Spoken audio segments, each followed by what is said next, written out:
All the major averages down. The VIX hitting the highest level since May, and the 10-year yield dipping below 4%. Russell 2000 down about 2% on concerns about bad loans in the banking industry. This as trade tensions persist and the government shutdown drags into its third week. Break it all down with our next guest, HSBC Chief Investment Officer of the Americas, Jose Rasco.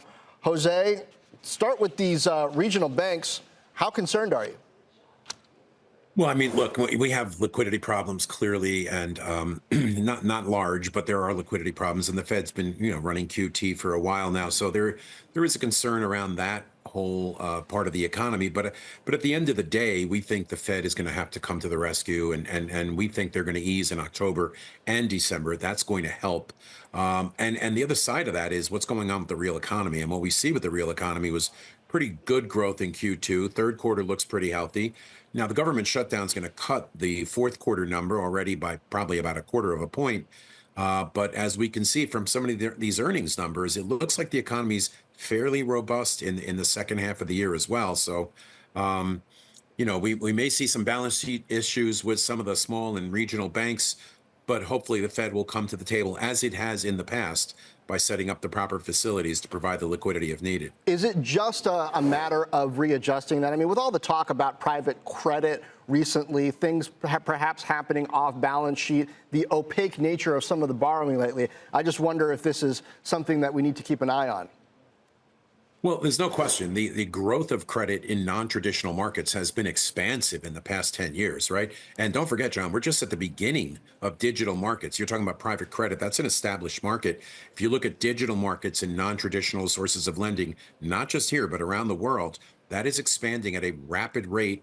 And that's one of the reasons that gold has been bid up, right? It's being used as collateral in digital markets. And we continue to see that expand rapidly. So I think it's definitely something to keep an eye on, but it should help provide more liquidity, not create more constraints. So from the concern meter, it's not on that side of the equation, right? So we think it's more of an opportunity than a concern that other sources of credit are popping up. How do you practice caution in your portfolio with so many different types of assets at high valuations? Well, and that's why, look, we're diversified. And so one of the things we're focused on is alternatives. We like the alternatives market. We've been positive on gold for a while, and we think it's going to do well, but it's probably more range bound from here. But it's going to be a higher range than people thought, right? And then secondly, we like hedge funds. I think if you look at, we like the private markets as well, and private credit certainly, as you mentioned. But hedge funds make a lot of sense at this point in the business cycle when the economy is probably slowing.